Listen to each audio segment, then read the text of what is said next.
నమస్కారం. నమస్తే నమస్తే. సౌండ్ వస్తుంది సార్?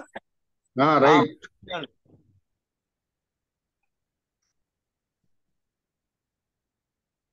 సభకు నమస్కారం. అక్షరానికి పాదాభివందనాలు.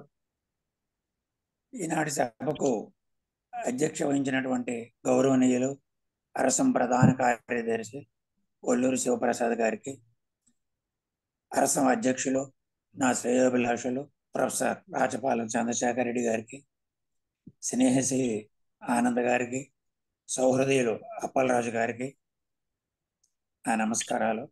సౌహృదయ ప్రేక్షకులకు ప్రత్యేకమైనటువంటి నమస్కారాలు. ఆంధ్ర యూనివర్సిటీ తెలుగు డిపార్ట్మెంట్లో ప్రొఫెసర్ ఎస్వి జోగారావు గారు ప్రొఫెసర్గా పనిచేశారు. కవిగా, కథకుడుగా, నవలాకారుడిగా, నాటికల రచయితగా, వ్యాసకర్తగా, పరిశోధకుడిగా, పర్యవేక్షకుడిగా, విమర్శకుడిగా, సమీక్షకుడిగా, పీఠికా రచయితగా, గ్రంథ పరిష్కర్తగా, సంపాదకుడిగా, అనువాదకుడిగా, మహావక్తగా, నటుడిగా, ఉత్తమ అధ్యాపకుడిగా, విద్యావేత్తగా, చమత్కార చతురుడుగా, స్నేహశీలిగా, సాహిత్యవేత్తగా, పరమ భావుక పట్టభద్రుడుగా, రసిక శేఖరుడుగా, బహుముఖ ప్రతిభాశాలిగా, ఎనలేని కీర్తి సంపాదించిన సాహితీ సంపన్నులు మధుర మనస్వి యశస్వి ఆచార్య ఎస్వి జోగారావు గారు. వీరి పూర్తి పేరు శిష్ట వెంకట జోగారావు గారు. సాహితీ లోకంలో ఎస్విగా ప్రసిద్ధి. వీరి గొప్ప సాహితీ ద్రష్ట కూడా. జోగారావు గారు అక్టోబర్ 2వ తారీఖున 1928లో విజయనగరం జిల్లా భారతీపురంలో జన్మించారు. తల్లిదండ్రులు సరస్వతి సాంబశివరావులు. వారి భార్య పేరు పుష్పరాగము. ఇద్దరు పిల్లలు. కొడుకు పేరు వెంకట షేక్స్పియర్, కూతురు పేరు వెంకట రసజ్ఞ, కోడల పేరు సాయిబాల, అల్లుడు పేరు సతీష్ కుమార్.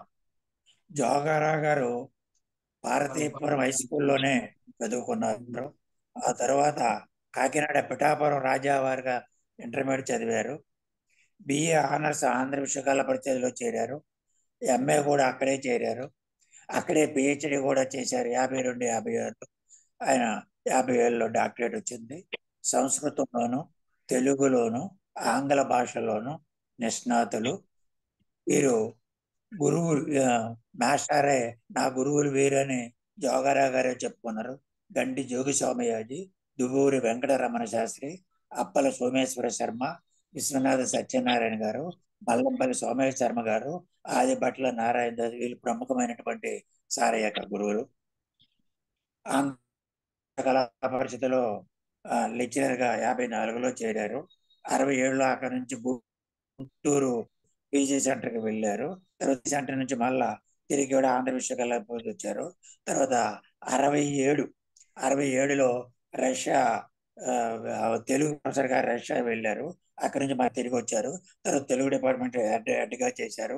ఆ టైంలోనే మాస్టర్కి తెలుగు అధ్యాపకులు ఉత్తమ అవార్డు పురస్కారం కూడా వచ్చింది. ఆంధ్రప్రదేశ్లో గవర్నమెంట్ చాలా అవార్డులు కూడా ఇచ్చింది. మాస్టర్ ఆర్ట్స్ కాలేజీ ప్రిన్సిపల్గా చేశారు. అందరూ మన్ననలు కూడా పొందారు. జాతీయ రిటైర్ అయిపోయి పదవి విరమణ అయ్యాక జాతీయ స్థాయిలో ప్రముఖమైనటువంటి అగ్రశ్రేణి జాతీయ అధ్యాపకులు కూడా ఆయనకు వచ్చింది. తర్వాత ఆంధ్ర విశ్వ కళా పరిషత్ 84లో డీలిట్ ఇచ్చారు. అలాగే అమెరికాలో వరల్డ్ యూనివర్సిటీ వారు కూడా డీలిట్ ఇచ్చారు. మాస్టర్కి చాలా సన్మానాలు జరిగాయి. చాలా అలాగే గవర్నమెంట్ ఆంధ్రప్రదేశ్ ఆంధ్ర విశ్వ కళా పరిషత్ తరఫున కూడా మలేషియా కూడా వెళ్ళారు. మాస్టర్కి మద్రాసు వాళ్ళు గురజాడ అప్పారావు అవార్డు గారు ఇచ్చారు. మాస్టారు Russia, America, France, England, Italy, Denmark, Canada, Singapore, Malaysia దేశాలు కూడా వెళ్ళారు. అక్కడ తెలుగు సంబంధించినటువంటి సభలు కానీ సమావేశాలు కానీ మాస్టర్ వెళ్ళారు. మాస్టారు నటులు సౌహృదయుడు కావడం వలన చాలా సభలు నిర్వహించారు. ఆ సభలు నిర్వహించడమే కాకుండా ఆ సభలకు కూడా పేరు పెట్టి ఆ సభ నిర్వహణలో తాను పాల్గొన్నాడు. చాలా సభలకు ఇందిరా మందిరం అని, ఇంద్రసభ అని, చంద్రసభ అని, యమసభ అని, బ్రహ్మసభ అని, సరస్వతి సామ్రాజ్యం అని, మన్మథ సామ్రాజ్యం అని, శృంగార ధర్మాసనం అని, త్రైలోక్య విజయం అని, కనకాభిషేకం అని, అష్ట కష్ట అవధానం అని, నవరస తరంగని ఇలా ఎన్నో మంచి పేర్లు పెట్టి ఆ సభ దిగ్విజయంగా నడిపించినటువంటి ఆ మహానుభావుడు. అంతేకాకుండా తన నటుడు కావడం వలన శ్రీకృష్ణదేవరాయలు, రఘునాథరాయలు, ఇంద్రుడు ఇలా పాత్రలు వేసి సౌరదేవ ప్రేక్షకులు మనల్ని కూడా పొందారు. మాస్టర్కి మధుర సరస్వతి అనే బిరుదు ఉంది, సాహితీ రత్నాకరణ బిరుదు ఉంది, అభినవ కృష్ణరాయ అని బిరుదు ఉంది, పరిశోధన పరమేశ్వరుడు అని బిరుదు ఉంది, శృంగార రస సర్వజ్ఞ అని బిరుదుకుంది. శృంగార సర్వజ్ఞ అంతటితో ఆయన కవితా సంపుడు కూడా మాస్టర్ వేశారు, దానికి కూడా ఉంది. అలాగనే విశ్వనాథ సాహిత్య పీఠం అని కానీ, నన్నయ్య పీఠాలని కానీ వీళ్ళందరూ మాస్టర్ గౌరవించారు. అంతేకాకుండా మాస్టర్ ప్రొఫెసర్గా ఉన్నప్పుడు కానీ, డిపార్ట్మెంట్లో రీడర్గా ఉన్నప్పుడు కానీ, ఆ సిండికేట్ మెంబర్ కానీ, సెనేట్ మెంబర్లు కానీ, బోర్డ్ ఆఫ్ స్టడీస్ మెంబర్లు కానీ, వివిధ విశ్వవిద్యాలయాలు ఉస్మానియా కానీ, వెంకటేశ్వర కానీ, బెనారస్ కానీ, బెంగళూరు కానీ అక్కడ మెంబర్లుగా ఉండడం. ఆ తర్వాత మన దగ్గరే కాకుండా మద్రాసు, బెనారసు వగైరా వగైరా, ఢిల్లీ అన్నింటిలో అందులో ఉన్నటువంటి తన సేవలు, సాహిత్య సేవలు కాకుండా పరిపాలన సంబంధించిన సేవలు కూడా అందించినటువంటి మహానుభావుడు. అంతేకాకుండా ప్రభుత్వం, భారతదేశ ప్రభుత్వం కానీ, ఆంధ్రప్రదేశ్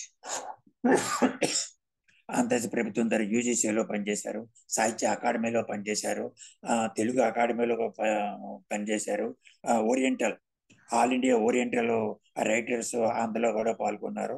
మన ఆంధ్రప్రదేశ్ ఓరియంటల్లో పాల్గొన్నారు. యోజన విద్య ఎన్సీసీలో పాల్గొన్నారు. మాస్టర్ యొక్క స్పెషల్ ఏమిటంటే గుంటూరు జిల్లా రచయితల సహకార సంఘానికి మీరు వ్యవస్థాపక అధ్యక్షులుగా పనిచేశారు. అలాగే రోటరీ క్లబ్లో కూడా పనిచేశారు. ఆయన స్వయం కృషితో మెట్టు ఎక్కుతూ తాను సాహిత్య ఎవరెస్ట్ శిఖరాన్ని ఎక్కినారని చెప్పొచ్చు. మాస్టర్ 1992 21 సెప్టెంబర్లో విశాఖపట్నంలో మహానుభావులు పరమపదించారు. మాస్టర్ దగ్గరగా 35 పుస్తకాలు రాశారు. రాసినవన్నీ చాలా పరిశోధన సంబంధించినవి, అన్ని విమర్శకు సంబంధించినవి. ఆయన కవిత్వంలో విమర్శ ఉంది, ఆయన కథల్లో విమర్శ ఉంది, ఆయన నవల్లో విమర్శ ఉంది, నాటికల్లో విమర్శ ఉంది. అన్నిటిలో కూడా జోగారావు మాస్టర్ అంటేనే విమర్శ. ఆయన జీవితాంతము విమర్శ పేపరే చెప్పారు. అప్పుడప్పుడు వ్యాకరణము, కావ్యాలు, ప్రబంధాలు, పురాణాలు, అనువాదాలు చెప్పిన విమర్శకుడుగానే అన్ని పాటలు చేశారు. నాకు ప్రత్యక్షంగా గురువు. మాకు ఆయన ఫైనల్ ఇయర్ విమర్శ, తెలుగు సాహిత్య విమర్శ పాఠం చెప్పారు. మాస్టర్ యొక్క స్పెషల్ ఏమిటంటే మాస్టర్ పాఠం చెప్పాక మనం చదవలసిన అవసరం లేదు. అంత చక్కగా చెప్తారు, క్లారిటీగా చెప్తారు, సరళంగా చెప్తారు. అర్థం కాలేదు అనేది ఉండదు. 40 మందికి కూడా అర్థమయ్యే విధంగా చెప్తారు. ఇంకెవరైనా అర్థం కాలేదంటే మరో క్లాస్కి వచ్చి దాన్ని కూడా మాస్టర్ చెప్పే విధానం కూడా ఉంది. మాస్టర్ అంటే నాకు చాలా ఇష్టం. ఎంత ఇష్టం అంటే మాస్టర్ క్లాసు ఇప్పుడు పాఠం చెప్తే ఎలా ఉంటుంది అనేది నా యొక్క తపన. తర్వాత క్లాస్ అయ్యాక ఎవరైనా ఏదైనా అడగొచ్చు అని అడిగారు. కానీ అడిగే ధైర్యం కూడా మాకు ఆ టైంలో ఎప్పుడు మేము అడగలేదు. భయంతో ఉండేవాళ్ళం. మాస్టర్ అటువంటి మాస్టర్ గురించి ఈరోజు మాట్లాడడానికి అవకాశం కల్పించినటువంటి ఈ అరసం బృందాలందరికీ మరోమారు నమస్కారాలు. మాస్టారు కవిత్వం మీద 7 కవితా సంపుటాలు రిలీజ్ చేశారు. 1958లో పంచకళ్యాణ్ రాశారు, 1961లో ఉపనిషత్తు రాశారు, 1973లో ప్రసన్న కుసుమాయుధం రాశారు. మాస్టర్ కొర్ల మన జోగారావు గారంటే ప్రసన్న కుసుమాయుధం అనేది చాలా మేషార్ పాపులర్ అయినటువంటి గ్రంథం. ఆ గ్రంథం యొక్క గొప్పతనం ఏంటంటే నన్నయ్య నుంచి ఆధునిక మన శ్రీశ్రీ వరకు, కృష్ణశాస్త్రి వరకు వీళ్ళందరి యొక్క ఆ వచనాన్ని కానీ పద్యాన్ని కానీ స్టైల్ని శైలిని అనుకరించి వాళ్ళందరినీ వాళ్ళ గొప్పతనాన్ని ఆ మేషారు చెప్పడం జరిగింది. మేషారు కూడా చాలా మంచి పేరు కూడా వచ్చింది. హడిగొప్పలు హోరుగాలి శ్రీనాథుడికి సంబంధించింది మన అందరికీ తెలిసిన విషయమే. శృంగార సర్వజ్ఞము, శృంగార బృంగారము, గంధర్వ నగరం అని ఇలాగా 7 కవితా సంపుటుల్ని మేషారు రాసి కవిగా మంచి పేరు సంపాదించుకున్నారు. ఊహా ప్రహేళిక అంటే ఊహలతో నిందగా చేసినటువంటి అవతారం 1958లో ఒకటి, 50 మన్వంతరం అనేది రాశారు. మేషారు కథలు కూడా సువర్ణ శృంఖల అనేటువంటి కథా సంపుటి రాశారు. అందులో సువర్ణ శృంఖల, విషాదాంతము, ఆ రసాభాసము, అసలు సంగతి ఏంటి, డాక్టర్ సుదర్శనము, సుబ్బారాయుడు షష్ఠి అని ఆ కథలు రాశాడు. ఇవి కాకుండా శభాష శాషయ్య అయినటువంటి దహన్ అనేటువంటి ఈ 3 కథలు కూడా రాశారు. మేషారు మేరు శిఖరం అనేటువంటి ఒక నవల కూడా మేషారు రాశారు. ఇక మేషారికి మంచి బాగా పేరు వచ్చినటువంటిది నాటికలు 2 రకాలైన నాటికలు రాశారు. గేయ నాటికలు రాశారు, వచన నాటికలు రాశారు. 1961లో అప్సరస అనే అందులో ఉన్నటువంటి 4 నాటికలు ఉన్నాయి. అప్సరస, సమబానము, సాక్షాత్కారం అనేటువంటి నాటికలు ఉన్నాయి. అలాగే మధుర మాధవం అని వచనంలో నాటికలు రాశారు. పాచికలు, దూతవాక్యము, అఘాయిత్యము, కథానాయకులు, విచిత్ర చిత్రగుప్తము, పాపారాయుడు, మదన కామేశ్వరి, చిత్రగుప్త, ఇలాగా ఆ నాటికలన్నీ వచ్చేవి.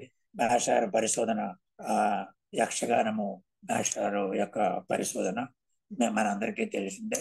జోగారావు గారు అంటే యక్షగానం అంటే జోగారావు అనే ఆ స్థాయిలో పరిశోధన చేశారు. మేషారే కాకుండా ఆ కాలంలో చేసినటువంటి మొట్టమొదట వివిధ విశ్వవిద్యాలయాల్లో మొట్టమొదట విశ్వవిద్యాలయ అపాయింట్ అయినటువంటి అధ్యాపకులందరూ ఇంచుమించు పరిశోధకులందరూ ప్రక్రియ మీద కానీ విషయం మీద కానీ ఎవరు చేసినా, ఎప్పుడు చేసినా, ఎక్కడ చేసినా, ఏ విశ్వవిద్యాలయం చేసినా అన్ని ప్రముఖమైనటువంటిదే. ఆయా ప్రక్రియలు మనందరికీ తెలిసిందే. మేషారి యక్షగాన ప్రక్రియ మీద చేశారు, మంచి పేరు సంపాదించారు. దానికి ఆంధ్ర విశ్వకళా పరిషత్తు రఘుపతి వెంకటరత్న నాయుడు గారు అవార్డు కూడా మేషారికి వచ్చింది. ఇందులో పరిశోధన కాకుండా విమర్శ కూడా చోటు చేసుకుంది. 2 ప్రధానమైనటువంటి భాగాలు ఉన్నాయి. ఇక్కడ మనకు కావలసినటువంటిది విమర్శ. 11 గ్రంథాలు మేషారు ఆ గ్రంథాల్లో విమర్శ చోటిస్తుంది. సపరేట్ గా విమర్శ మీదనే ఒక బుక్ ఒకటి రాశారు. అది కాకుండా ఆయన రాసినటువంటి వ్యాస సంపుటాలు కానీ, సపరేట్ పుస్తకాలు కానీ, ఇవన్నిటిలో కూడా ఆయన విమర్శ చోటు చేసుకుంది. తర్వాతను క్రీడాభిరామం మీద అద్భుతమైనటువంటి కావ్య సమీక్ష చేసి ప్రముఖుల ప్రశంసలు, పెద్ద వాళ్ళందరూ ప్రశంసలు అందుకున్నటువంటి మహానుభావుడు. అలాగే ఎన్నో గ్రంథాలకు సమీక్షలు రాశారు. చాలా గ్రంథాలకు పీఠికలు రాశారు. పీఠికల్లో విమర్శ చేసుకుంది. ఆయన ఎవరనుకున్నా ఏమనుకున్నా తన అభిప్రాయం చెప్పడంలో సూటిగా నిర్మమటంగా చెప్పే తత్వం అనేది సున్నితంగా చురకలు అంటిస్తుంటారు. ఆయన చాలా గ్రంథాల సంపాదకత్వం కూడా ఊహించినప్పుడు ఆ పుస్తకాలకి ముందు మాట కూడా రాశారు. తర్వాత గ్రంథ పరిషత్తుగా మేషారికి కూడా చాలా పేరు ఉంది. ఆంధ్ర విశ్వకళా పరిషత్తు మేషారుతో దగ్గర 20 పుస్తకాల పైగా గ్రంథ పరిష్కార పెట్టి చేసింది. మేషారు అనువాద సాహిత్యంలో కూడా దిట్ట. రోటరీ దర్శన్ అని ఆయన పుస్తకం కూడా మేషారు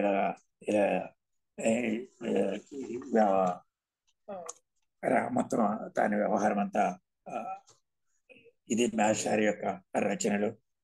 ఇక ఆయన విమర్శలో మనకి ఇచ్చినటువంటి టైం సాధారణంగా 50 నిమిషాలు ఉంటుంది. మనకి ఇచ్చినట్టు 60 నిమిషాలు. నేను ఆ టైంలోనే ఇంచుమించు ఆ టైంలోనే నేను కంప్లీట్ చేస్తాను. నేను ఎందుకంటే 15 నిమిషాలు ఆయన జీవితం కోసం, ఆయన ప్రతిభ కోసం కంప్లీట్ చేసి ఆ తర్వాత నన్ను తక్కినటువంటి 40 నిమిషాలు 50 నిమిషాలు అందులోకి వెళ్తాను. మేషారు ఆయన కవిత్వం రాసిన, నవల రాసిన, ఏది రాసినా విమర్శకుడుగానే మంచి పేరుంది. కవిగా ఆ పుస్తకం ఇందాక అనుకునేటువంటి ప్రసన్న పుష్ప మంచి పేరుంది. తరువాతను మాస్టర్ రాసినటువంటిలో ఆ విమర్శ ఆ వ్యాస సంపుటాలు, అందులో సప్తతత్వం అనే అదొక గ్రంథం, అది దువ్వూరి వెంకటరమణ శాస్త్రి గారికి అంకితం ఇచ్చారు. ఇందులో 7 వ్యాసాలు ఉన్నాయి. నాటక కళని ఒక వ్యాసం ఉంది. సాధారణంగా మాస్టర్ మీ అందరికీ తెలిసినటువంటి విషయమే. మాస్టర్కి సంస్కృత పండితుడు.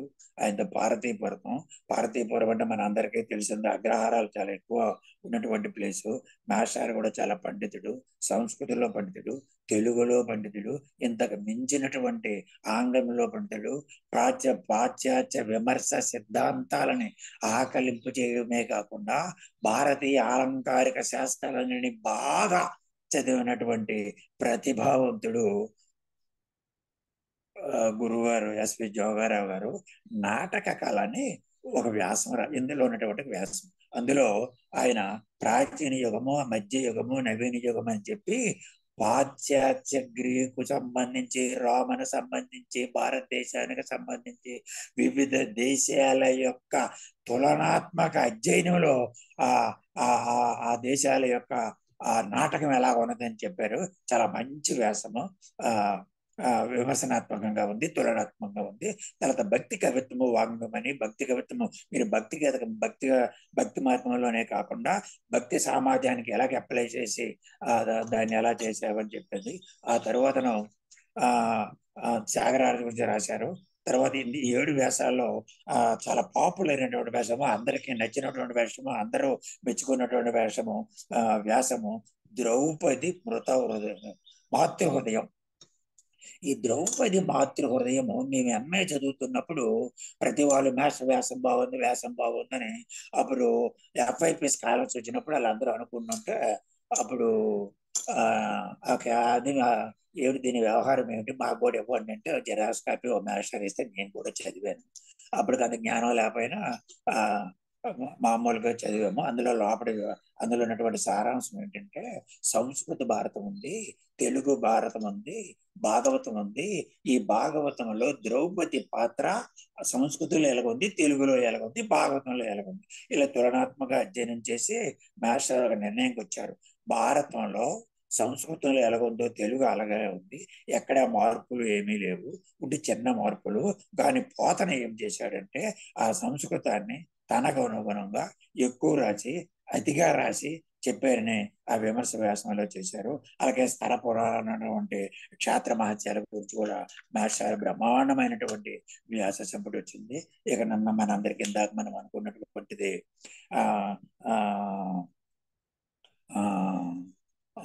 మాస్టర్ యొక్క గొప్పతనం ఏమిటంటే అది పరిశోధన అయినా అందులో చాలా విమర్శ చోటు చేసుకుంది. ఎందులో ఆ యక్షగానంలో ఆ యక్షగానం డివిజన్ ఓ 10 రకాలుగా చేసి మొత్తం యక్షగానాలన్నీ ఈ విశ్లేషణలో, ఈ పరిశోధనలో ఇందులో చొప్పించారు. యక్షగానము సమాహార కళ, వివిధ ప్రక్రియలో యక్షగానం గొప్పతనం ఏంటి, పద కవితలో దాని ఏమిటి, వస్తు వైవిధ్యంలో గొప్పతనం ఏంటి, రస విషయంలో దాని గొప్పతనం ఏంటి, చందో వైవిధ్యంలో దాని గొప్పతనం ఏంటి, సామాజిక అవగాహనలో దాని గొప్పతనం ఏంటి, దేశ నాటకాల్లో దాని గొప్పతనం ఏంటి, విశిష్టల యక్షగానం యొక్క ఇలాగా అన్ని కళలో కలిస్తేనే యక్షగానం అనేటువంటి దానిని విమర్శనాత్మకంగా, తులనాత్మకంగా అన్ని చేసి అలా అటుగా హరికథ ఏమిటి, యక్షగానం ఏంటి, హరికథకి దీనికి సంబంధం ఏమిటి, ఇవన్నీ చాలా చక్కగా అద్భుతమైనటువంటి పరిశోధనలు పేరు తెచ్చుకోవడమే కాకుండా మాస్టర్ విమర్శ కూడా అందులో చోటు చేసుకుంది. ఇక మాస్టర్కి అద్భుతమైనటువంటి ఒక పుస్తకం ఏమిటంటే సాహిత్య భావలహరి. ఇది కేవలం విమర్శకు సంబంధించినటువంటి పుస్తకం, కేవలం విమర్శ సంబంధించిన పుస్తకం. ఇది 89లో అంటే విమర్శ, దాని సిద్ధాంతాలు, సూత్రాలు, ఆయా సిద్ధాంతాలు వచ్చిన తీరులు మాస్టర్ చెప్పాలనుకున్నారు. ఇది తెలుగు అకాడమీ ప్రచురించింది. దీన్ని ప్రొఫెసర్ కులశేఖరరావు గారు సంపాదకత్వం వహించారు. ఇది అందరూ చదవాలి. ముఖ్యంగా విమర్శకు సంబంధించినటువంటి వాళ్ళందరూ ఆ పాఠం చెప్పినటువంటి ప్రొఫెసర్లు అందరూ కంపల్సరిగా చదవవలసిన అవసరం ఉన్నది. ఇది ఎందుకు చదవాలని నేను చెప్తానంటే భారతీయ అలంకార సౌందర్య శాస్త్రములో ఉన్నటువంటి అన్ని విషయాలని మాస్టారు చెప్పారు. ఇది మాస్టారు ఎలా చెప్పారంటే, ఆయన విమర్శ టీచింగ్ నోట్స్. ఈ టీచింగ్ నోట్స్ ని అలాగ సంస్కరించకుండా అలాగే సంపాదకత్వం కులశేఖరరావు చేశారు.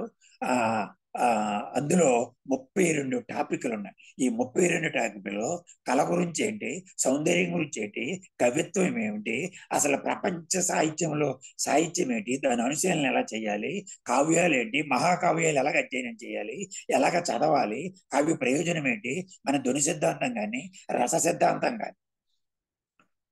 ఇప్పుడు ఆనందవంతుడు ధ్వని సిద్ధాంతాన్ని, భరతుడి యొక్క నాట్యశాస్త్రాన్ని, దానికి దానికి ఎక్స్టెన్షన్ అయినటువంటి రసనిష్ట కానీ, శ్రీ శ్రీశంకుడు కానీ, భట్టనాయుడు కానీ, అభినవ్ గుప్తుడు కానీ వాళ్ళు చేసినటువంటి వ్యవహారాలు ఏంటి, అసలు అభినవ్ గుప్తుడు రాసినటువంటి ఆనందవర్ధనుని ధ్వని సిద్ధాంతానికి లోచనమని వ్యాఖ్యానం రాశాడు.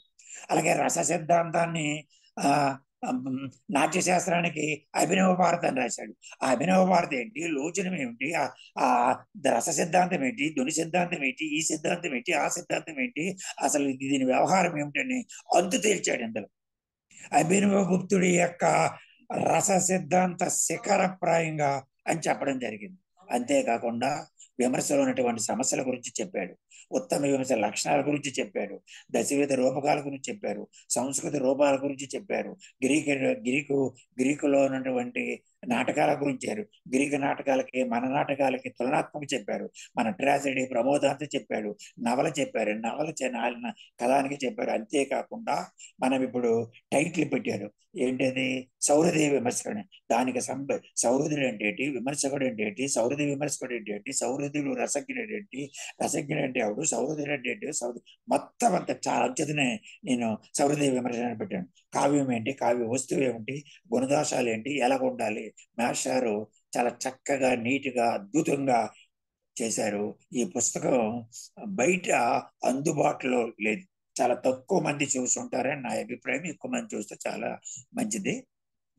ఇది ఇందులో ఉన్నటువంటి ఆయన ఆ రస సిద్ధాంతాన్ని కానీ, ఆ ఔచిత్య సిద్ధాంతాన్ని కానీ, రీతి సిద్ధాంతాన్ని కానీ, గుణ సిద్ధాంతాన్ని కానీ అద్భుతంగా మాస్టారు ప్రమాణమైనటువంటి చేసి మంచి తెలుగు సాహిత్య విమర్శ సిద్ధాంత విలువలు, నైతిక విలువల గురించి మాస్టర్ రాశారు.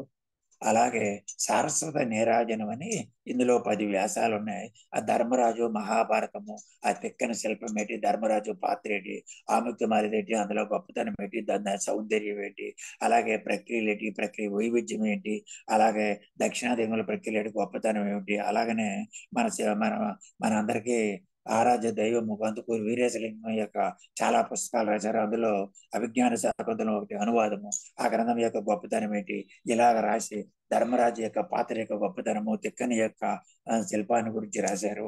ఇక మాస్టర్ యొక్క అభిమాన కవి తిక్కన. తిక్కన గురించి మా క్లాసులో ఎన్ని దఫాలు చెప్పారో మాకే తెలియదు.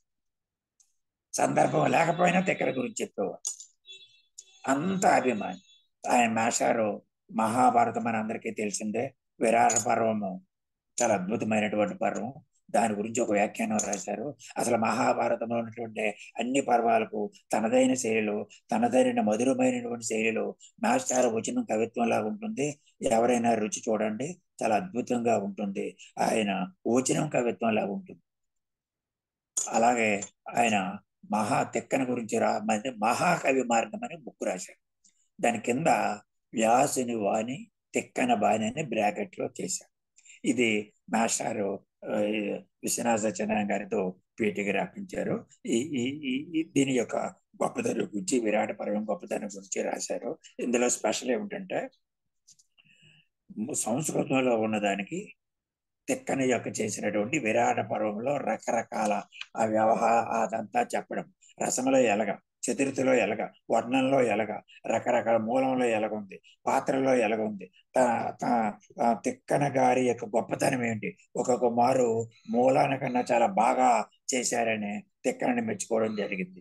తిక్కన గురించి మాస్టర్ చెబుతూ, తిక్కన ఛాయాగ్రాహుడు కాదు, చిత్రకారుడు, అనువాదంలో చాలా గొప్పవాడు, ఆయన వ్యక్తిత్వం కనబడుతుంది, ఆయన రసాబ్దిత కనబడుతుంది అని చెప్పాడు. అసలు ఇంతకీ ఈ అందరి కవుల కన్నా తిక్కని ఎందుకు గొప్పవాడు, తిక్కనే ఎందుకు గొప్పవాడు, ఏ విషయాలు, అవన్నీ విషయాలని మాస్టారు చాలా జాగ్రత్తగా వివరించారు, విశ్లేషణ చెప్పారు. ఆయన తిక్కన గురించి చెబుతూ మూల భారతాన్ని గురించి, తిక్కన భారతం తెలుగు సంస్కృతికి వెలుగుబాట, ఆంధ్ర సరస్వతికి అఖండ దీపారాధన, సారస్వత రసికులకు నిత్య నీరాజనము అని చెబుతూ ఒక అద్భుతమైనటువంటి వాక్యాన్ని సార్ చెప్పారు.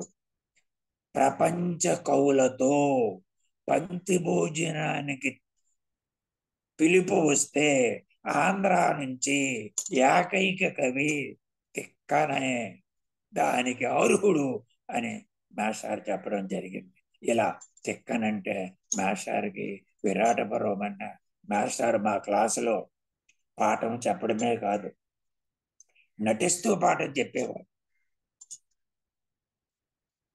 నాట్యం చేస్తూ పాఠం చెప్పేవాడు. అన్ని పర్వాలు ఇంకా రాసి ఉంటే మాస్టర్కి, మనందరికీ ఆయన సౌహృదయత, ఆయన పరిశోధన, ఆయన విమర్శ, ఆయన తులనాత్మక అధ్యయనం విరాటపడడం జరుగుతుంది. తరువాత కొంతమందికే తెలిసి ఎక్కువ మందికి తెలియనటువంటి ఒక అద్భుతమైనటువంటి పుస్తకం మాస్టర్ రాశారు. నాకు చాలా ఆనందం ఈ పుస్తకం గురించి చెప్పడానికి. మాస్టర్కి మీ అందరికీ తెలుసు, మాస్టర్కి భాషా పండితుడు, మాస్టారు వ్యాకరణ పండితుడు. ఇక సాహిత్యము విమర్శ అదే మాస్టర్ ప్రాచీన సాహిత్యమైన ఆధునిక సాహిత్యమైన 100% పెద్దన సాహిత్యాన్ని విశ్లేషించుకున్న, శ్రీశ్రీ సాహిత్యాన్ని విశ్లేషించుకున్న, కృష్ణశాస్త్రి అంతా ఒకటే. ఆయనకి ప్రాచీన సాహిత్యము గొప్ప, కాకపోతే ఇది గొప్ప లేదు, అంత మాస్టర్కి అంత అంచేతనే సౌహృదయ విమర్శకుడు అని చెప్పాం. ప్రాచీన సాహిత్యం అన్నా, అభ్యుదయ సాహిత్యం అన్నా, విప్లవ సాహిత్యం అన్నా మాస్టర్కి అంతా ఒకటే. వ్యాకరణం కూడా మాస్టర్కి ఒకటే. బాల వ్యాకరణం మీద మాస్టారు మన అందరికీ తెలిసినటువంటి చెన్నైసూరి బాల వ్యాకరణం, మన బహుజనపల్లి కృష్ణమాచార్యులు రాసినటువంటి ప్రౌఢ వ్యాకరణం, ఈ 2 గ్రంథాలు మనం విడివిడిగా చదువుకున్నాం. ఇప్పుడు విద్యార్థులు ఒక ప్రౌఢ వ్యాకరణం ఉంది, ఒక బాల వ్యాకరణం ఉంది. ఆ వ్యాకరణం కూడా ఇప్పుడు 10 పరిచ్ఛేదాలు కాదు, కొన్ని పరిచ్ఛేదాలే ఉన్నాయి. ఇప్పుడు కొంతమందికి కొన్ని పరిచ్ఛేదాలు 5-6 పరిచ్ఛేదాలు కూడా లేదు. ఆ మామూలుగా విగ్రహ వాక్యాలు కానీ సమగ్ర వాక్యాలు కానీ అవన్నీ లేకుండా క్వశ్చన్ టు క్వశ్చన్ విపరీతం మామూలుగా రాయడం. అలాగనే మాస్టర్ యొక్క ఈ తెలుగు జీవుడు అయినటువంటి హెడ్డింగ్ పెట్టి బాల ప్రౌఢ వ్యాకరణాలు అన్నటువంటి ప్రధానమైనటువంటి మన అందరికీ తెలుసు ఆకార సందులు, ఇకార సందులు, నుగాగం సందులు, ప్రౌఢ వ్యాకరణ సందులు, అగాగమ, నుగాగమ, రుగాగమ, ఉగాగమ, పుగాగమ, ఇవన్నిటికని చాలా ప్రాతా సందులు, ఇవన్నిటికొని ప్రౌఢ వ్యాకరణానికి చెన్నైశ్వరికి ఇవన్నీ డిఫరెన్స్ ఉన్నాయి. ఇది భేదాలు ఉన్నాయి. ఈ భేదాలు ఎక్కడి నుంచి ఉండవంటే ఆంధ్ర శబ్ద సిద్ధాంతం నుంచి ఎవరెవరు ఎక్కడెక్కడ ఎలా చేశారు, ఎంత చేశారు, ఈ తెలుగు వ్యాకరణ పద్యంలో ఉన్నవి, వచనంలో ఉన్నవి, సంస్కృతిలో ఉన్నవి మాస్టర్ అన్ని చూసి తులనాత్మక ఆలోచించి ఈ ప్రౌఢ వ్యాకరణానికి బాల వ్యాకరణానికి 42 అంశాలు తీసి లోతుగా విశ్లేషించి విమర్శించి అక్కడ ఎలాగంది, ఎక్కడ ఎలాగంది, ఇతర విషయాలు ఎలాగంది తులనాత్మకంగా అద్భుతమైన విమర్శ చేశాడు. అలాగే రాజు ఉందనుకోండి, మనందరికీ తెలిసింది చెన్నైశ్వరు తత్సం చేశాడు. ప్రౌఢ వ్యాకరణ వైఖరి ఆయన ఎందుకు చేశాడు, ఈయన ఎందుకు చేశాడు, దీని వ్యవహారం ఏమిటి అంతు తేల్చాడు. మీ అందరూ ముఖ్యంగా విశ్వవిద్యాలయమైనటువంటి తెలుగు ప్రొఫెసర్స్ ఎవరైనా వ్యాకరణము చెప్పుతుంటే ఈ పుస్తకం మీరు చూస్తే నాకు ఆనందం, బ్రహ్మానందం. చూడకపోతే తెలుగు జీవుడు అనే పుస్తకం సంపాదించి ఇది అధ్యయనం చేయండి. పాఠం మంచి హుషారుగా, ఇప్పుడు మీరు 100%లో చెప్తే 200%లో ఉత్సాహంగా ఆనందంగా అసలు వ్యాకరణం ఒక కావ్యంలాగా, ప్రబంధంలాగా రమణీయంగా కమనీయంగా చెప్పొచ్చు. మాస్టర్ పుస్తకాన్ని సంపాదించి గురించి మీరందరూ బాల వ్యాకరణాన్ని విద్యార్థికి సరళంగా, సులభంగా, తులనాత్మకంగా విమర్శలు అద్భుతమైనటువంటి తెలుగు చెవుడు పుస్తకం రాశారు మాస్టార్కి మరొక మారు ఈ పుస్తకం రాసినందుకు బాల వ్యాకరణ వ్యాఖ్యానకర్తగా నేను మాస్టార్కి మరోమారు సభాముఖంగా నమస్కారాలు తెలియజేసుకుంటున్నాను. ఇక మాస్టర్ యొక్క విమర్శ పరాకాష్ఠ చేరుకున్నది ఆయన మణిప్రవాళం. 1959లో మాస్టార్కి కేంద్ర సాహిత్య అకాడమీ అవార్డు వచ్చింది. 1988లో ఆ పుస్తకం ప్రింట్ అయింది. నాకు ఈ మణిప్రవాళం మీద 1 గంట సేపు మాట్లాడించినటువంటి మన ప్రొఫెసర్ రాజపాలెం చంద్రశేఖర్ రెడ్డి గారికి, ప్రొఫెసర్ మాడబు సంపత్ కుమార్ గారికి, వీళ్ళిద్దరికీ నమస్కారాలు. వాళ్ళిద్దరూ చెప్పడం వల్ల నేను ఒక మణిప్రవాళం మీద 1 గంట సేపు మాట్లాడాను. ఇప్పుడు నేను తక్కువ నిమిషాలే మాట్లాడతాను, ఎందుకంటే ఇతరవన్నీ ఉన్నాయి కాబట్టి నాకు ఇచ్చిన టైం నేను ఫాలో అవుతాను. నాకు 1 అవర్లోనే నేను క్లోజ్ చేసుకుంటాను. ఇక ఆ మణిప్రవాళం, ఈ మణిప్రవాళం గురించి మనకు శైలైన ఉన్నది, మనులు అనే ఉన్నది. ఏది ఏమైనా మాస్టర్కి దీని మీద విమర్శ ఏంటంటే, మాస్టర్కి ఈ పుస్తకానికి అవార్డు ఇచ్చారు, సంతోషం. ఇందులో 21 వ్యాసాలు ఉన్నాయి. కానీ ప్రసన్న కుసుమ ఇదింకిస్తే బాగుండు అనేది అప్పుడు వచ్చింది. అది ఏది ఏమైనా వాళ్ళు మోడర్న్కి ఇవ్వాలనుకున్నారు, మోడర్న్ సాహిత్యంకి ఇవ్వాలనుకున్నారు. ఈ వ్యాసాలన్నీ ఏమిటంటే ప్రాచీన సాహిత్యానికి సంబంధించింది, ఆధునిక సాహిత్యానికి సంబంధించి అంత ఎక్కువగా దీన్నే మాస్టర్ ఎక్కువగా ఆధునిక సాహిత్యానికి సంబంధించే 21 వ్యాసాలు. ఈ 21 వ్యాసాలలో మాస్టర్ యొక్క విశ్వరూపం చూపించారు, ఆధునిక కవిత తీరుతెన్నులు చూపించారు, ఉద్యమాల స్వరూపాలను చూపించారు, భాషకు సంబంధించి తన ప్రతిభ, తన జ్ఞానము, తన విమర్శ చెప్పాడు. అలాగనే ప్రముఖ కవుల గురించి విశ్లేషణ చేశారు, దక్షిణాది గొప్పతనం చెప్పారు, ముఖ్యంగా ప్రజల కవిత్వము, జానపద కవిత్వం గురించి విశ్లేషణ చెప్పారు. ముందుగా మనం ఇప్పుడే చెప్పుకోను, ఆయన వ్యాకరణంలో గొప్పవాడని. మాకు ఎందుకో MA ఫైనల్ ఇయర్లో ప్రీవియస్లో ఉంటున్నప్పుడు వ్యాకరణం మాస్టర్ క్లాస్కి రాలేదు.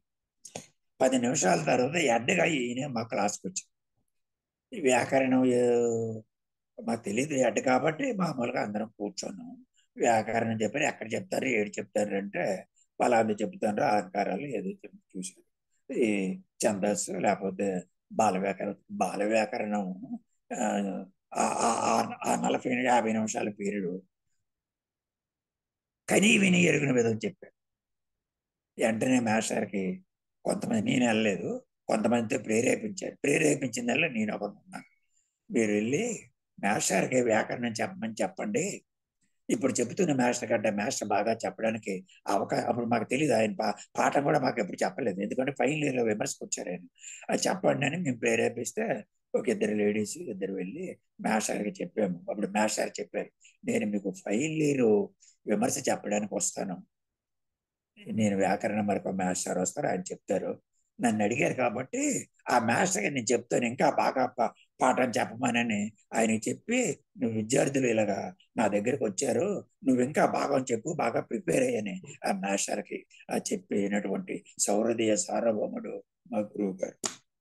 ఇక సాధారణంగా సాహిత్య విభజన మన అందరికీ తెలుసు, తెలుగు సాహిత్యం విభజన ఎన్ని యుగాలుగా విభజన చేశారని. అసలు ఈ విభజన చేయకూడదని మన తిప్పిరేణి మధుసూదన్ గారు ఎలాగా చెప్పారు, అది విభజన మంచిది కాదండి, అదేంటి వాళ్ళ విమర్శ అలాగా ఏం చేశారు. భాష మీద విమర్శ, అసలు భాష మీద 1000 సంవత్సరాల భాషా పరిణామాన్ని యుగ విభజన చేయడం చాలా కష్టం, చాలా తక్కువ మంది చేస్తారు. గురువు గారు బ్రహ్మాండమైనటువంటి యుగ విభజన చేశారు. అజ్ఞాతి యుగమని, ప్రాంగణ యుగమని, నన్నీ యుగమని, అర్వాచీన యుగమని, ఆధునిక యుగమని తెలుగు భాష పరిణామ వికాసాన్ని ఆయన యుగ విభజనగా చేశారు. తర్వాత వాళ్ళు కూడా దీన్ని ఫాలో అయ్యారు, ఇది బాగా ఉందని చెప్పారు.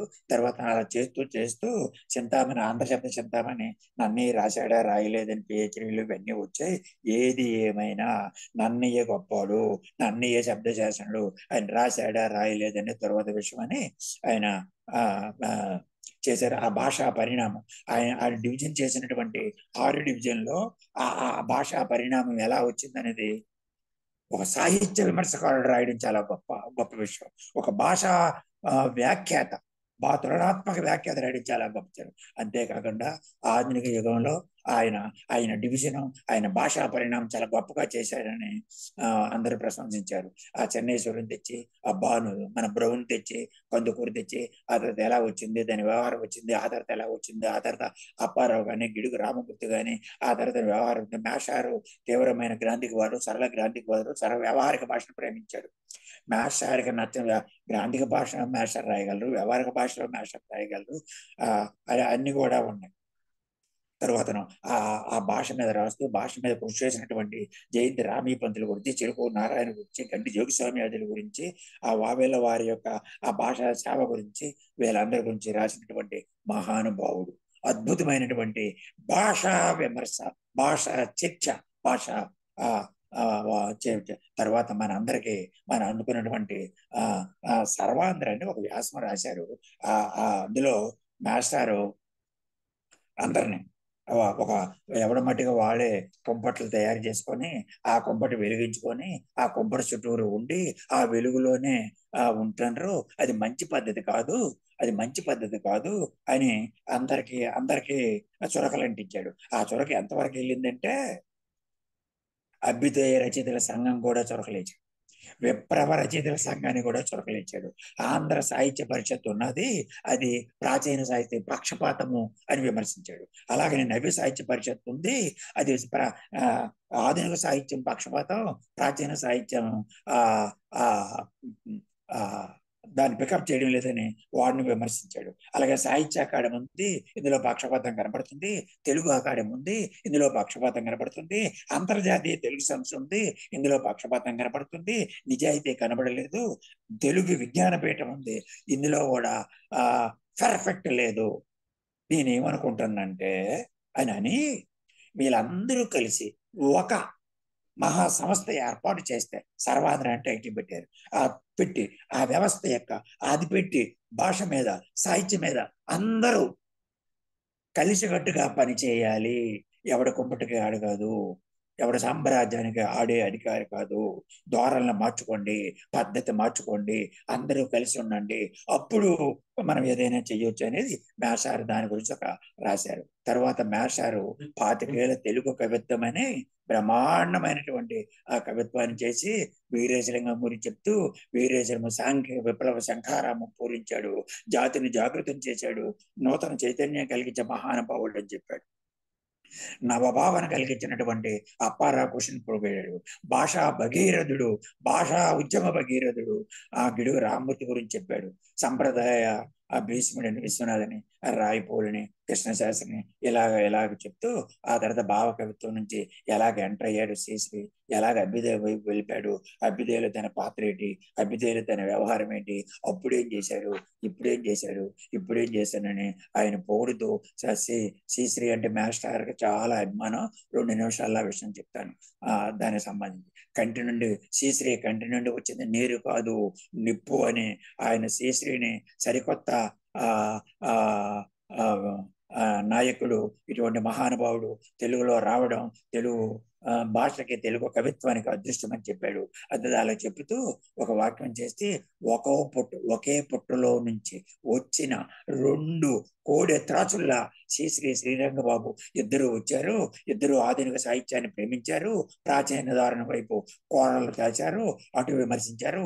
చావగల నవభావనతో, సామ్యవాద సిద్ధాంతాలతో కవిత్వం రాస్తున్నటువంటి శ్రీశ్రీని, నారాయణ బాబుని ఇద్దరిని మెచ్చుకొని వాళ్ళ కవితా ధోరణిని ఆలింగనం చేసుకుంటారు. ప్రాచీన సాహిత్యాన్ని వాళ్ళతో అలాగనే మన అనిశెట్టి అగ్నివేణి కానీ, దాసరి రుద్రవేణ అగ్నిధారు కానీ, సోమసుందర్ గుజరైదు కానీ, సంఘ ఆరుద్ర మల్లారెడ్డి శంకరం, ఇలా అన్ని గ్రంథాలను విశ్లేషించి వాళ్ళ యొక్క గొప్పతనాన్ని, వాళ్ళ అభ్యుదయ భావాలని, వాళ్ళ విప్లవ ధోరణులని మనస్ఫూర్తిగా ఆహ్వానించినటువంటి సౌహృదయ సార్వభౌముడు ప్రొఫెసర్ జోగారావు గారు. అంతేకాకుండా కుందెత్తు గురించి, తిలక్ గురించి, తిలకు బాగా మీ అందరికీ తెలుసు. తిలకు అభ్యుదయ కవి కానటువంటి వాళ్ళు మన మార్కెస్ట్ విమర్శలు చాలా మంది ఉన్నారు. ఏది ఏమైనా ఆయన భావకవి అభ్యుది గురించి ఎలా రాశారు. నాశారు దిగంబర కవిత్వం గురించి, ఆ దిగంబరుల ఆరుగురు గురించి బ్రహ్మాండమైనటువంటి కవిత్వం రాశారు. కొంచెము ఆ ఆ శక్తి ఉంది, పవర్ ఉంది, ప్రతిభ ఉంది, ధోరణి బాగలేదు. అది మార్చుకుంటే వాళ్ళు చాలా గొప్ప వాళ్ళని చెప్పారు. శ్రీశ్రీ చచ్చిపోతే అయినప్పుడు చాలా మంచి పని చేశారని చెప్పి, శ్రీశ్రీ భావకవిత్వం నుండి అభ్యుదయ కవిత్వం నుండి ఇలాగ ఇందులోనికి వచ్చారని చెప్పి ఇలాగా శ్రీశ్రీ యువతరాన్ని చాలా బ్రహ్మాండంగా చేస్తుందని చెప్పి విప్లవ రచయితలు ఇందులోకి వచ్చారని చెప్పి ఇలా రాసి ఈ ఆధునిక తెలుగు సాహిత్యానికి ప్రధాన రెండు ద్వారాలు, ఒకటి ప్రాచీన సాహిత్యం, రెండు అభ్యుదయ సాహిత్యం. అభ్యుదయానికి శ్రీశ్రీ, ఆ సంప్రదాయ సాహిత్యానికి విశ్వనాథ్ అని చెప్తూ ఇక్కడ బ్రహ్మాండమైన చురకలు ఇద్దరికీ అందించాడు. మామూలు చురకలు కాదు. అది చెబుతూ ప్రాచీన సంప్రదాయ సాహిత్యములో కూడా సంప్రదాయమైన పేరు చెప్పి ఛాందస్సు భావాలు పెరిగిపోయాయి. అది మంచిది కాదు దేనికి, సమాజానికి. చాలా చాలా క్లారిటీగా చెప్పాడు. ఇంత విశ్వనాథ భక్తుడు, ఇంత విశ్వనాథ గురువుగా పాటించినటువంటి ఎవరికి ఎక్కడెక్కడ ఏమిటి మోతాదు ఇవ్వాలో అన్ని మోతాదులు చాలా మేషారు చాలా ఇచ్చాడు. అలాగే ఆ శ్రీశ్రీని చెప్తూ అభ్యుదయం పేరట మీరు అకవిత్వం రాస్తున్నారు, వాళ్ళందరినీ అదుపులో పెట్టుకోవాలి, చాలా జాగ్రత్తగా రాయాలి. మీరు రాసింది మంచిది అవ్వచ్చు, అవతల రాసింది మంచిది కాదు. అది అకవిత్వమైన కవిత్వం అని చెప్పి దానికి జేజేలు కొట్టి తప్పట్ల కొట్టడం మంచి పద్ధతి కాదు. కవిత్వానికి అది మంచి పద్ధతి కాదు. సౌరదేవి ఆలోచించనని సౌరదేవి విమర్శకుడుగా 4-5 పాయింట్లు చెప్పాడు. ఇక ఆధునిక కవితా ధోరణులని మేషారు అద్భుతమైనటువంటి అది ఎత్తుకోవడం. మేషారు నటుడని చెప్పాను, నాటకాలు వేసాడని చెప్పాను. ఆయన ఎత్తుకోవడమే ఎలాగెత్తుకున్నాడో చూడండి. ఆంధ్రజాతిలో చైతన్యము చచ్చిన నాడు, ఆంధ్రజాతిలో చైతన్యము చచ్చిన నాడు వచ్చిన వాడు వీరేశలింగం. మీకు అర్థమై ఉంటది ఈ స్టైల్ ఎక్కడిదో, ఏ నాటకాల్లో ఉందో. ఆంధ్రజాతిలో చైతన్యం చచ్చినాడు వచ్చిన వాడు వీరేశలింగం అని ఆయన ఆ మహానుభావుడి యొక్క ఆ చైతన్యము, ఆ విప్లవము, ఆ విప్లవ శంఖారావాన్ని, ఆ ముత్యాల సరాల్లో ఆయన కొత్త పద్ధతిను, అలాగనే రమ్యారాపంలో ఆయన చేసినటువంటి వాళ్ళందరినీ అలా భావకవుల్లో అవి తీసుకొస్తూ ఇలాగా మార్పులు వగైరాలు చేస్తూ అభ్యుదయ కవిత్వాన్ని, విప్లవ కవిత్వాన్ని చేస్తూ శ్రీశ్రీని కొంచెం జాగ్రత్తగా మీరు చాలా బాగా మీ సంస్కారం ఉన్నది, మీలో సరుకు ఉన్నది, మీకు బలం ఉన్నది, మీరు వటవృక్షంలో పెరిగారు, ప్రతిభావంతులు, మాకేం అభ్యంతరం లేదు, చాలా బాగుంది. మిమ్మల్ని భజన చేసిన వాళ్ళందరూ చూసావు, వాళ్ళు రాసిన కవిత్వం అందు చూశారు, అది కొంచెం బాగులేదని చెప్పండి, మంచి కవిత్వం రాస్తారు, అప్పుడు మీకు పేరు వస్తుంది, వాళ్ళకి పేరు వస్తుంది, తెలుగు సాహిత్యానికి పేరు వస్తుంది, మంచి కవిత్వం వస్తుందని చాలా చక్కగా చెప్పారు. తర్వాత సామ్యవాదం పేరుతో కవిత్వం రాస్తున్నారు, నాకు ఆనందం. కానీ సామ్యవాదము భావాలు ఉన్నాయి, సామ్యవాద కవిత్వంలో పటుత్వం లేదు. భావానికి ఓకే, పటుత్వం లేకపోయినా ఆ కవిత్వం బాగుందని అనడము మంచి పద్ధతి కాదు అని దాని మీద విమర్శించారు. తర్వాత గుంటూరు శేషేంద్ర మీదతో ఒంటికాలు మీద లేచాడు. మండే సూర్యుడు, నా దేశము నా ప్రజలు ఉంది, ఇది బ్రహ్మాండమైనటువంటి కవిత్వాలు అయినా అందరూ చదవడం కష్టమని చెప్పాడు. అయితే విప్లవ ధోరణిలో శ్రీశ్రీ మొదలైన వారు కవిత్వము ప్రతి జట్కా వాళ్ళకి అర్థం కావాలని సంకల్పంతో చాలా మంది రాస్తున్నారు. శ్రీశ్రీ కూడా అలాగనే శేషేంద్ర కూడా తన కవిత్వం నలుగురికి అందుబాటులో ఉండాలని జనతా వాలకం పెట్టాడు. అక్కడ రిక్షా వాలా పడితే ఈ జనతా వాలం పెట్టాడు. కానీ శేషేంద్ర కవిత్వము సామాన్యులకే కాదు, దేమాన్యులు కూడా ఒక పట్టాన అర్థము కాదు అని తీవ్ర పదజాలంతో విమర్శించాడు కేవలం శేషేంద్ర మీద. అంటే నువ్వు ఎవరి కోసం రాస్తున్నావు, ఏ సమాజం కోసం రాస్తున్నావు, వాళ్ళకి అర్థం కానప్పుడు ఆ కవిత్వం ఎందుకు అనేది నాచార్య అభిప్రాయం. ఇక నవల మీద అడిబాబరాడు, చిలకమర్తి, వీరేశలింగము, శ్రీపాదము, చలము, శ్రీపాద, శివశంకర శాస్త్రి, గోపీచందు, కొడవకంటి, బుచ్చిబాబు, మేషారి అందరినీ ప్రేమించారు. మేషారి ఎప్పటికీ కొంతమంది తాను అనుకునే సిద్ధాంతాల మీద నిలబడి వ్యక్తులు చాలా మంది ఉన్నారు. సంప్రదాయవాదులు. మాస్టారు ఎంత సంప్రదాయవాదులు, అంత అత్యంత ఆధునికుడు. ఆ నవల్లో ఆ పరిశోధన, ఆ విశ్లేషణ, ఆ తులనాత్మకం, ఆ విమర్శలు చేసినప్పుడు నాకు అర్థమవుతుంది. రాయిపోలు విమర్శ గురించి చెప్తూ రాయిపోలు రమ్యాల విమర్శకుడు, రాయిపోలు గొప్ప విమర్శకుడు, ఆయన విమర్శ ఏది రాయకపోయినా ఆయన విమర్శకుడు అని చెబుతూ కాళిదాసు రంగంలో తెచ్చాడు. ఆయన వ్యాఖ్యానం రాయలేదు, విమర్శ రాయలేదు, నాటకాలు రాశాడు, కావ్యం రాశాడు. అయినా సరే కాళిదాసు గొప్పవాడయ్యాడు. ఒక కవి ఒక నాటకకర్త గొప్పవాడు అయ్యాడంటే విమర్శకుడు మాత్రమే. విమర్శకుడు అయిన వాడే కవి అవుతాడు. కవి అయిన వాడు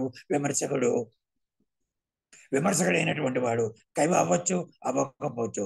కవి మాత్రం తప్పనిసరిగా విమర్శ అడుగుతాడు. ఓ కాళిదాసు విమర్శకుడు, వ్యాసుడు విమర్శకుడు, వాల్మీకి విమర్శకుడు, రాయిపోలు విమర్శకుడని ఆయన రాయిపోలు విమర్శకుడు. మన అందరికీ తెలిసిందే కృష్ణశాస్త్రి భావ కవిత్వము అవన్నీ రాస్తూ అలా చేస్తూ భావ కవిత్వం మీద విరుచుకుపడాడు. కృష్ణశాస్త్రి మంచోడు, కృష్ణశాస్త్రి కవిత్వం మంచిది, కృష్ణపక్షం మంచిది. కానీ భావ కవిత్వంలో ఆ భావ కవిత్వం వస్తుంది. ఆఖరికి ఎంతవరకు వెళ్ళాడంటే మేషారి విమర్శలోకి వెళ్ళాడంటే కృష్ణశాస్త్రి రాసినటువంటి కవిత్వములో కూడా ఆ ఆక్షేపణ ఉన్నది. ఇక శ్రీశ్రీ చచ్చిపోయినప్పుడు అద్భుతమైన వ్యాసము రాశాడు. కానీ వెరుగున్నటువంటి అద్భుతమైన వాక్యాలు చెప్పాడు. కానీ విని ఎందుకు అన్నానంటే మీకే అర్థమవుతుంది. శ్రీశ్రీ గురించి చెప్తూ శ్రీశ్రీలకు అన్నాడని చెప్తూ వచనము వచనము నడుస్తుంది, కవిత్వం పరిగెడుతుంది. వచనము చేత పరిగెత్తించి దాని కవిత్వం నేను చేస్తానని శ్రీశ్రీ చెప్పాడు. ఆ విషయాన్ని చేస్తూ ఆ రకంగానే వచనం రాసే కవిత్వాన్ని పరిగెత్తించినటువంటి మహానుభావుడు, ప్రతిభావంతుడు, సమతామూర్తి అని ఆయన మాస్టర్ గురించి, శ్రీశ్రీ గురించి చాలా ప్రతిభావంతుడు అని చెప్తూ రాస్తూ ఆ తర్వాత శ్రీశ్రీలో ప్రతిభ ఉన్నది, యజం ఉంది, రెండు కలిపింది. ఆయన ప్రతిభ యజము కలిపి చాలా చక్కగా వచ్చారని చెప్పారు. ఏది ఏమైనా సామ్యవాద దృక్పథంతో వచ్చిన కవిత్వాన్ని ఆయన ఆహ్వానించాడు. లేని దానిని భావాలతో కాదు కవిత్వం అన్నాడు. ఇప్పుడు మాస్టర్ మీకు ఆల్రెడీ శ్రీశ్రీని ప్రశంసించాడు, అభిశంసించాడు.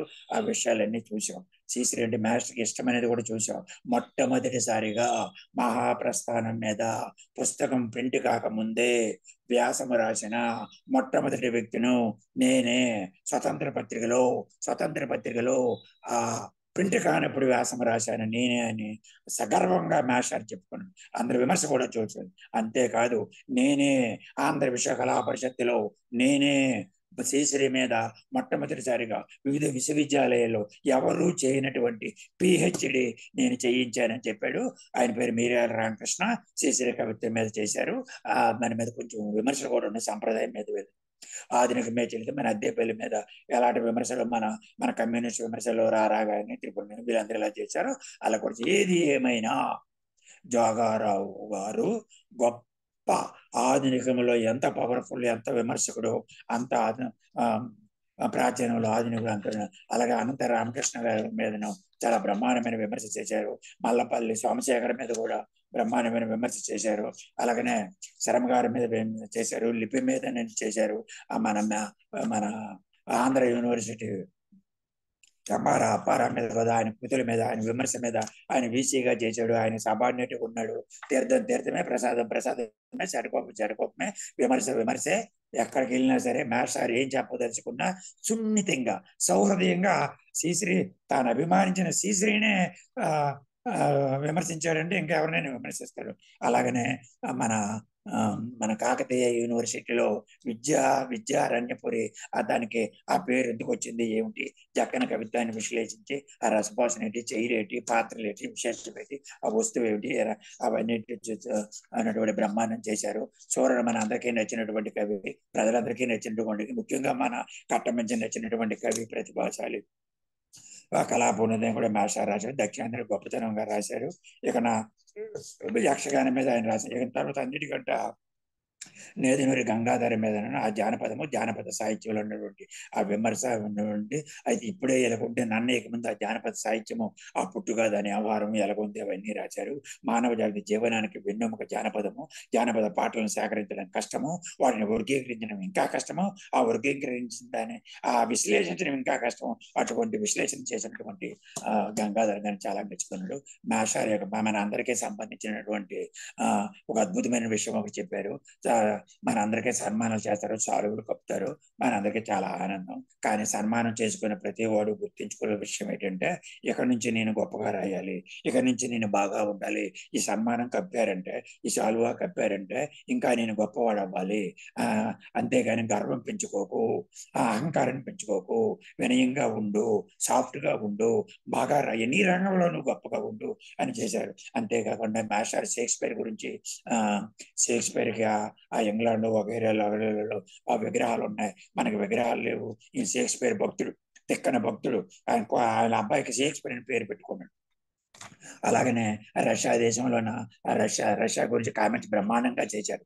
రష్యాలో ఇది భగవద్భక్తి లేదు కానీ కవితా భక్తి ఉంది, మనకి కవితా భక్తి లేదు. కవులందరినీ ప్రేమించండి, నన్నయ్యపేటము, తిక్కనపేటము, ఎర్రనపేటము, పోతనపేటము లాగా అన్ని పీఠాలు పెట్టండి. ముఖ్యంగా వీరేశలింగంని, గురజాడ అప్పారావుని ఎవరు మర్చిపోకు. ఈ జాతిని జాగృతం చేసినటువంటి మహానుభావులు, వాళ్ళు మర్చిపోకండి అని పదే పదే పదే పదే పదే పదే మనందరికీ చెక్ చేస్తూ మాస్టర్ చెప్పారు. ఇక నా సాహిత్య ఒళ్ళేని తాను విశ్వరూపాన్ని చూపించాడు. ఇందులో 11 అన్నటువంటి 5 నిమిషాల్లో నేను క్లోజ్ చేస్తాను. సాహిత్య వల్లి అనేటువంటి వ్యాస సంపుటి రాశాడు. ఇందులో ఉన్నటువంటి ఆ కాలంలో వచ్చినటువంటి విమర్శకుల గురించి, ఆ కాలంలో వచ్చినటువంటి వ్యాస సంపుటాల గురించి, ఆ విమర్శ ఏమిటి, గ్రంథాలు ఏంటి, వగైరాలు అన్ని రాశారు.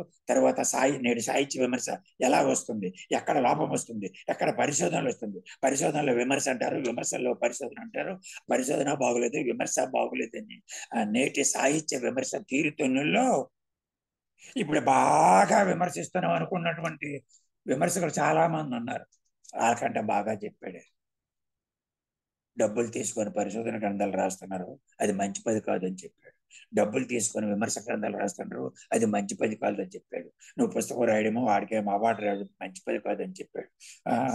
అని చెప్తూ మేషారు ఎలాంటి గ్రంథాలు అని విశ్వవిద్యాలయం ఏమి బాగులేదు, ప్రశంసలని బాగులేదు అని చెప్తే అవన్నటువంటి ఎంత చెప్తూ విమర్శ ఉండాలి, కానీ సభ్య సమాజం ఆ విమర్శను కూడా యాక్సెప్ట్ చేయాలి. నువ్వు ఒక్కడివే విమర్శించడం కాదు. దానికి మళ్ళా శ్రీశ్రీనే తెచ్చాడు. మళ్ళా శ్రీశ్రీని రంగంలోకి తెచ్చి, శ్రీశ్రీ గారంటే నాకు చాలా ఇష్టం, చాలా అభిమానం, కానీ దాసరిని విశ్వనాథని తిట్టడం బాగులేదని చెప్పాడు. వ్యక్తిగత దోషాలు విమర్శలు పనికిరాదని చెప్పాడు. ఆ కాలంలో ఉన్నటువంటి ప్రముఖమైనటువంటి మద్దూరి సుబ్బారెడ్డి గారిని, అలాగే రామకోటి వారిని, అలాగే జీవి సుబ్రహ్మణ్యాన్ని ఎవరెవరు విమర్శలు చేస్తున్నారో వాళ్ళందరి గురించి బ్రహ్మాండమైనటువంటి వ్యాసాలు రాసి ఆ కాలంలో, అలాగే మన కన్యాశుల్కం మనందరికీ తెలిసినటువంటిది, దాని పుట్టుపూర్వతాలు అన్ని, దాని వ్యవహారం, దాని నాశారికి గిరీశం పాత్ర, మన మధురవాణి, ఇవన్నీ మనందరికీ తెలిసిందే. ఆయన వ్యవహారాలు, అలాగే భారతీయ సంస్కృతి, ఇతర దేశంలో ఉన్నటువంటి సంస్కృతి, మన సంస్కృతి, వాళ్ళ సంస్కృతి, మన గొప్ప, మన విమర్శ, వాళ్ళ విమర్శ, మన గొప్ప, విమర్శకుల గొప్పతనము, తులనతము, కావ్యము, శిల్పము, మొత్తం అన్ని కలిపి అవధానాల గురించి, అందులో గొప్పతనం గురించి, అవధానాల గురించి కూడా మేషారు చెప్పారు. అభిజ్ఞాన శాకుంతలం అంటే మేషారికి చాలా చాలా ఇష్టం. అలాగే అభిజ్ఞాన శాకుంతలం, ఇతివృత్తము, కాళిదాసు, అందులో కళ, రసము, అందులో ఉన్నటువంటి అభిజ్ఞాన శాకుంతలం గురించి చాలా విశ్లేషించి చాలా తులనాత్మకంగా ఆ మూలానికి దీనికి, అలాగే కాదంబరి గురించి మేషారు అప్పుడు మేషారి గురించి వాక్యం రెడ్ కాదంబరి అండ్ డై, అది మేషారి. కాదంబరి అంటే మేషారికి భానుభట్టుడు, పట్టభానుడు అంటే మేషారికి చాలా అభిమానం. ఎంత అభిమానం అంటే ఇది important, read Kadambari and die అని తన శిష్యులకి వాళ్ళందరితో చెప్పి ఉండేవాడు. మేషారు పరిశోధకులు చాలా మంది ఉండేవాళ్ళు. ఎవరు ఏమి మేము కూడా మరి కూర్చొని కూర్చోండి అంటే ఎవరికి ఏ కావాలంటే అది అలా కూర్చోమని డిక్టేట్ చేసేవాళ్ళు. నీకేంటి పరిశోధన ఏంటి, ఒకే విషయాన్ని ఏదైనా వచ్చింది అనుకోండి, ఒక విషయంలో ప్రాచీనిక వేటి ఆధునిక వేటి అది ఏమిటి ఇదేమిటి మొత్తం విమర్శ విశ్వరూపాన్ని నేను చూశాను. మాస్టర్ గురించి నేను చెప్పాలంటే విమర్శ విశ్వరూపాన్ని నేను చూశాను. తెలుగు సాహిత్య విమర్శ వికాసాన్ని చాలా చక్కగా మాకు బోధించినటువంటి సాహిత్య విమర్శ దర్శనాన్ని మేము మాస్టర్ దగ్గర చూశాననేది నేను చాలా గర్వంగా చెప్తున్నాను. అటువంటి మా మాస్టర్. అలాగే కాదంబరి గురించి, కాదంబరి కావ్యం గురించి, కాదంబరి అందులో ఉన్నటువంటి స్నేహం గురించి, అందులో సంబంధాల గురించి, ఆ జంటల గురించి, జంట పాత్రల గురించి, రకరకాల జంటలు అందులో చూసి చెబుతూ ఈయనొక మాస్టరే ఒక వాక్యం చెప్పాడు. అప్పటికి కాదంబరి గురించి 1960 ప్రాంతంలో కాదంబరి గురించి ఎవడు రాలేదు, రాసిన అది పాపులర్ కాలేదు. నేనే మొట్టమొదటిసారిగా భారతలో వ్యాసాలు రాశాను, నా ప్రభుత్వ ప్రశంసలు అందుకున్నాను అని కాదంబరి గురించి, కాదంబరి గొప్పతనం గురించి, కాదంబరి వ్యాసాల గురించి, కామన్ విశ్లేషణ గురించి అద్భుతంగా రాసినటువంటి మహానుభావుడు. ఇక్కడ కూడా చెప్పాడు కాదంబరి మహాకావ్యం గొప్పవాడు. వీళ్ళంతా విమర్శకులు అయినంత విమర్శ కానీ వాడు కవులు కాలేదంత గొప్ప వాళ్ళకి. ఇక్కడ శ్రీనాథుడి గురించి మన అందరికీ తెలిసి శ్రీనాథ శ్రీ అని ఓ పుస్తకం రాసి అందులో ఉన్నటువంటి శ్రీనాథుడు ఏంటి, ఆ కాలం ఏంటి, అనుకరణలు ఏంటి, జీవితం ఏంటి, ఆ క్రీడాభిరామం ఏంటి, క్రీడారామం ఈయన రాయలేదు మరికోడు రాశాడు, అవునా కాదా, దాని వ్యవహారం ఏంటి, ఆ పల్నాటి పేర చరిత్ర ఏంటి, అందులో సామాజిక విషయాలు ఏంటి, ఆ త్రిపురాంతము ఆయన రాసినటువంటి క్రీడాభిరామం ఈయన రాశాడా, ఈయన రాయలేదా, తన వ్యవహారాలు ఏంటి, మొత్తం అంతా రాసినటువంటి మహానుభావుడు. ఆధునిక సాహిత్యాన్ని శ్రీ మహాప్రస్థాన్ని ఎంత క్లారిటీగా చదువుకోండు, ఎంత బాగా చదువుకోండు, ప్రాచీన సాహిత్యం అంతా బాగా బాగా బాగా చదువుకున్నాడు. ఆయనకి నచ్చిన కవులు నాకున్నటువంటి జ్ఞానంతో నాకు వచ్చినటువంటి ఒకడు తెక్కన, 2 కాళిదాసు, 3 మన భట్టభానుడు అనేటువంటి మహానుభావులు. ఇక ఆయన ఆయన ప్రేమించినటువంటి ఒక అద్భుతమైన వ్యక్తి ఉన్నాడు, ఆదిభట్ల నారాయణ దాస్. ఈయన ఆదిభట్ల నారాయణ మా టైంలో ఆదిభట్ల నారాయణ దాస్ మీద పిహెచ్డి కూడా చేయించాడు. ఆదిభట్ల నారాయణ దాస్ గురించి, ఆదిభట్ల గొప్పతనం గురించి, ఆయన హరికథ గురించి, ఆయన కథల గురించి, హరికథ విన్యాసం గురించి, ఆయన హరికథ జగద్గురు అనేటువంటి చెప్పి హరికథ వేరు, యక్షగానం వేరు. ఒక ఆయన అనంతపురమైన ఈ 2 ఒకటే అని రాశాడు. ఇది బాగేపల్లి అనంత రామాచార్యులు గారు. హరికథ యక్షగానం. అప్పుడు మాస్టారు విజృంభించి అది కాదు నాయన, ఈ 2 ఒకటి కాదు నాయనని, దానికి ఒక వ్యాసం దీనికి ఒక వ్యాసం, 2 వ్యాసాలు అర్థం పరిశోధనాత్మకంగా తులనాత్మకంగా బ్రహ్మాండంగా వ్యాసాలు రాశారు. అంటే వీళ్ళు ఎందుకు రాశారంటే హరికథ యక్షగానం 2 ఒకటని వీళ్ళంతా హరికథ గొప్పతనం గురించి చెప్పడం కోసం.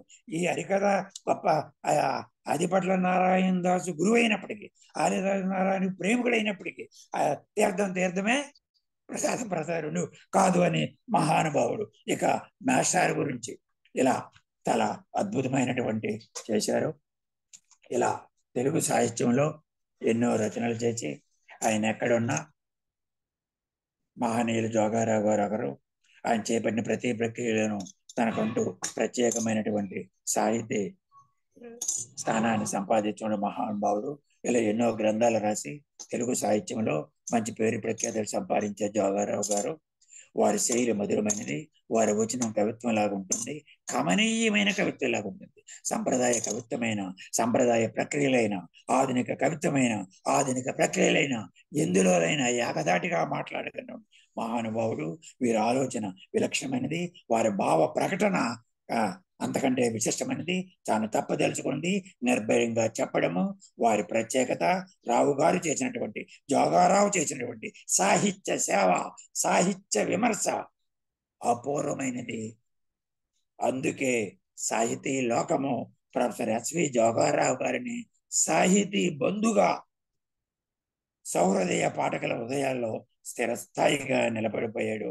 దువ్వూరి వెంకటరమణ శాస్త్రి గారిలో, ఆయన మాటల్లో, ఆయన గురువు మాటల్లో శిష్యుల గురించి చెప్పాలంటే ప్రాచీనములో అయినా ఆధునికములో అయినా ఆయన బాణి, ఆయన వాణి అనన్యం అని చెప్పినటువంటి గురువు గారు చెప్పారు. ఈ రకంగా పెద్దలు, అరసమ్మ బృందము, నాకు అవకాశం ఇచ్చినటువంటి మహానుభావులందరికీ ప్రత్యేకమైనటువంటి కృతజ్ఞతలు చెప్పుకుంటూ మా గురువు గారికి, ఆచార్య ప్రొఫెసర్ జోగారావు గారికి పాదాభివందనాలు చేసుకుంటూ ఈ ఈ బృందానికి నమస్కారాలు. సౌహృదయ ప్రేక్షకులందరికీ నమస్కారాలు. సెలవు. నమస్తే సిమ్మన్న గారు, చాలా చక్కగా మాబోటి వాళ్ళకి ఆయన విమర్శ తీరు గురించి, అటు ఆధునిక సాహిత్యాన్ని ఇటు ప్రాచీన సాహిత్యాన్ని ఆయన ఎంత గొప్పగా విశ్లేషణ చేసి నిష్పాక్షికంగా సహృదయంతో మంచి విమర్శ చేశారు. చక్కగా మీరు ఇచ్చినటువంటి కొద్ది సమయంలో ఆయన విస్తృతమైనటువంటి ఆయన విమర్శ గురించి ఒక అవగాహన కలిగించారు. అందుకు మీకు ధన్యవాదాలు.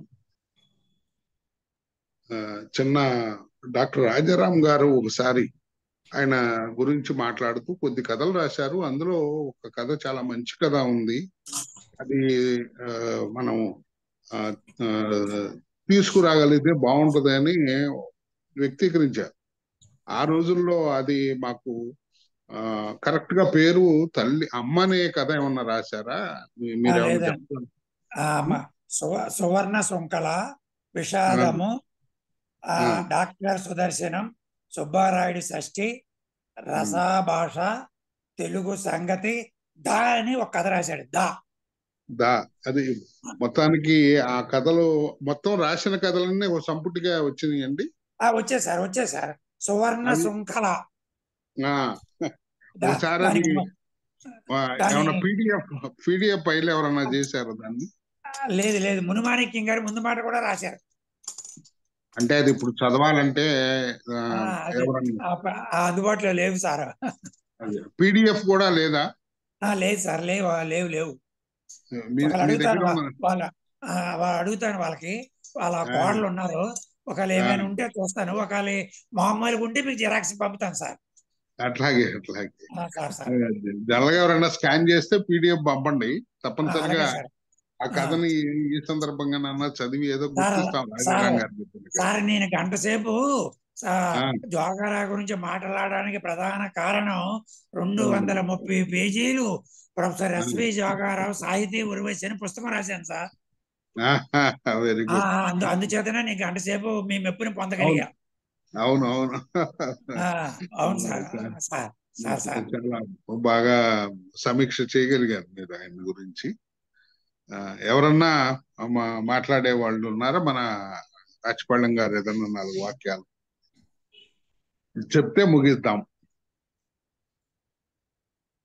హలో, ధన్యవాదాలు మిత్రమా.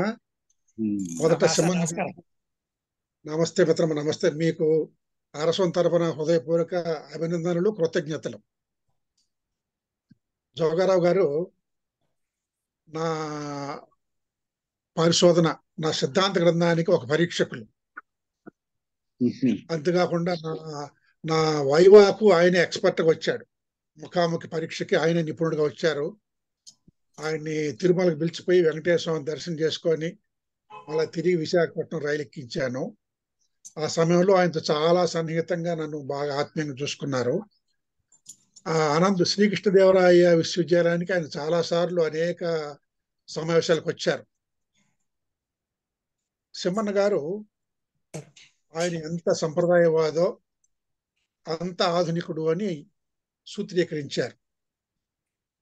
అది నిజమే. ఆయన ఎంత సంప్రదాయవాదో అంత ఆధునికుడు. అయితే సిమ్మన్న గారికి తాడు గట్టిగా లాగితే అటా ఇటా నువ్వు ఎటువైపు అని ప్రశ్నిస్తే జోగారావు గారు ఎటువైపు మొగ్గుతారు అని సిమ్మన్న గారికి నా ప్రశ్న. సంప్రదాయం మొగ్గుతారు సార్, సంప్రదాయం వారికే మొగ్గుతారు, అందులో డౌటే అక్కర్లేదు సార్. అదే సరిగ్గా చెప్పారు మీరు, బాగా లైన్లో చెప్పారు. ఆయన ఈ ప్రాచీన సాహిత్య సారాన్ని నరనారాన జీర్ణించుకున్న వారు. ఆధునిక కాలంలో బతుకుతున్న, అంటే ఒక జోగారావు గారికి సంబంధించిన విషయం కాదు ఇది, చాలా మందిని గమనించిన తర్వాత ఆధునిక సాహిత్యాన్ని మెచ్చుకోకుండా వాళ్ళు సమాజంలో బతకగలిగిన పరిస్థితులు లేవు కాబట్టి ఆధునిక సాహిత్యాన్ని మెచ్చుకున్నారు అని అనిపిస్తుంది నాకు. నా అవగాహన తప్పు కూడా కావచ్చు. జోగారావు గారు గొప్ప విద్వాంసుడు, సందేహం లేదు. కొడుక్కి షేక్స్పియర్ పేరు పెట్టుకున్నారంటే అది చాలా ఆశ్చర్యకరమైనటువంటి విషయం. అయితే షేక్స్పియర్ పేరు పెట్టుకున్నంత మాత్రం ఇప్పుడు ఆయన ఒక కొడుకు గురజాడ, ఒక కొడుకు శ్రీశ్రీ పేరు పెట్టుకున్నాడు, ప్రవచనాలు చెప్పుకుంటూ ఉన్నారు. ఇది ఒక వైరుధ్యం అన్నమాట మన సమాజంలో, ఒక రక్షణ కవచంగా ఉంటుంది. అయితే జోగారావు మాస్టరు ఆ రోజుల్లో ఆయన ఎప్పుడు 20s లో పుట్టారు, అంటే జాతీయోద్యమ కాలంలో పుట్టారు.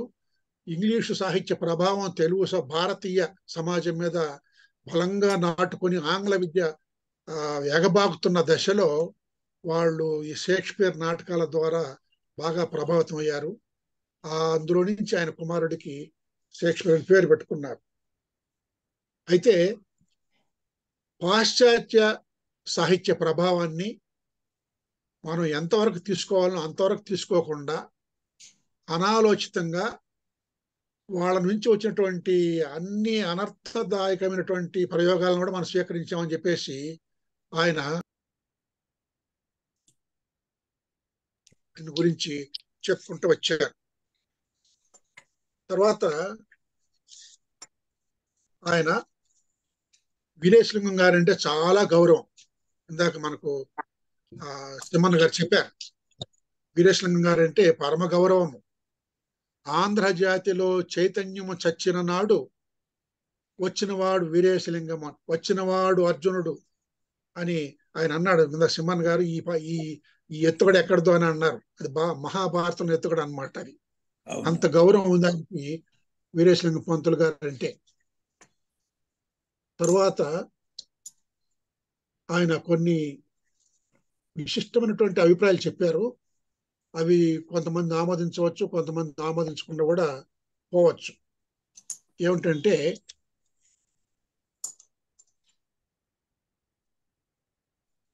నవలను గురించి ఆయన అభిప్రాయం చాలా శాస్త్రీయంగా ఉంది. మన వాళ్ళకి ఒక అలవాటు ఉంది కదా, ఏది చెప్పినా ఇది మా దగ్గరే ఉంది, నువ్వు చెప్పేది కొత్తగా ఏమిటాయి, అన్ని వేదాల్లో ఉన్నాయి అనే బాపత్తు ఉన్నారు కదా. నవలను కూడా నవల కొత్తగా ఏంది వచ్చేది, అది మా దగ్గరే ఉందని అన్నారు. కానీ జోగారావు గారు చాలా స్పష్టంగా నవల అనేటువంటిది ఇది పాశ్చాత్య సాహిత్య ప్రభావం నుంచే వచ్చింది, మన దేశంలో దీని మూలాలు లేవని చెప్పేసి ఆయన చెప్పారు. మనకు నవల నామరూపములు రెండును ఆంగ్లం నుండి అవతరించినవే అని చాలా స్పష్టంగా చెప్పారు ఆయన.